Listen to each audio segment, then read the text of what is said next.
26 թվականի ընտրությունների կապված ինչ կանխատեսումներ ունեք ու ասել եք նաև, որ դրանից հետո այդ փուլում խոսելու եք սահմանադրական փոփոխությունների անհրաժեշտության մասին, դա ձեռնարկելու մասին, հետաքրքիր է այդ աստարարումը, այսպես ասած, կնվազեցնի վերընտրվելու շանսերը, թե հակառակը կմեծացնի։ Գիտեք, ավելացնելի արտահերթ ընտրությունների գործընթաց հնարավոր է, որովհետև ձեր Ժողովուրդ, ես որ ամիսն հոկտեմբերին արդեն մայիսին հունիսին ընտրությունները եղել է քննարկում ձեր ասում։ Մեր լսեք, մեր կուսակցության ներսում այնքան հարցեր են քննարկվում, բայց քննարկվել է եւ արձանագրվել է, որ դա մերժվել է այդ օրակարգը, նախ սկսեմ դրանից։ 2026 թվականի հետ կապված ես գիտեք հույս ունեմ իմ ասածը բան չի հնչի, տենց արոգանտ չի հնչի, բայց ես մեծ համոզմունք ունեմ, որ 2026 թվականի խորհրդարանական ընտրություններում ժողովուրդը Հայաստանի կառավարման մեծ տված մանդատը երկարացնելու է։ Ինչու՞։ Որովհետև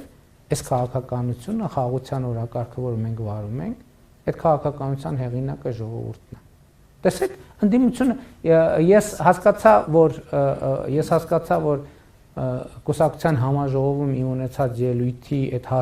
հատվածը կամ չի նկատվել կամ չնկատելու է տրվում։ Մենք 2000 շատ է խոսում, չէ՞, ծրագրերի, նախընտրական ծրագրերի։ Ես ելույթում ինչ ասացի, 2021 թվականի նախընտրական process մենք մտել ենք ստանդարտ երրորդ հանրապետությանը հատուկ ռազմահայրենասիրական նախընտրական ծրագրով։ Այսինքն ոնց որ տենց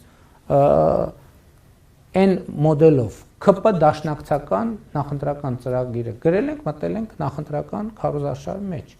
Բայց հնդածս ժողովուրդը եւ դա ես ասել եմ դեռևս 2021 թվականի օգոստոսի 24-ի իմ ելույթում եւ դա արտահայտված է կառավարության ծրագրում։ Ժողովուրդը այդ տրամաբանությունը փոխել է։ Մեր մոտ չկա ինստիտուտ ընտրություններից հետո նախընտրական ծրագիրը փոխել,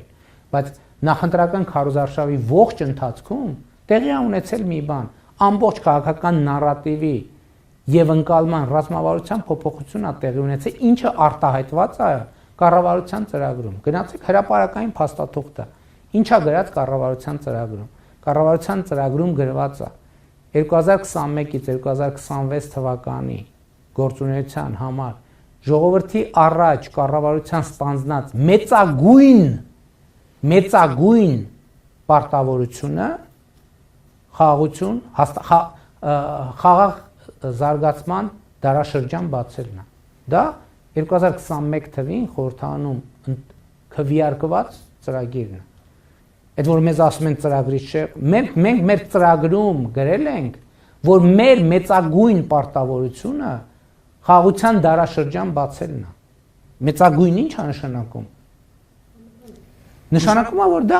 ամենակարևորն է, կարևորների կարևորը։ Դրանից ավելի կարևոր բան չկա։ Այսինքն այս օրակարգի նկատմամբ մյուս թեմաները ստանում են երկրորդական բնույթ։ Եվ մենք մեր մեծագույն պարտավորությունը կատարել ենք։ Եվ ընդ որում ես ասում եմ, որ դա այդ փաստաթուղթը դրված է եւ ընդունվել է 21 թվականի կառավարության ծրագիրը եւ հրապարակային կարող եք մտնել,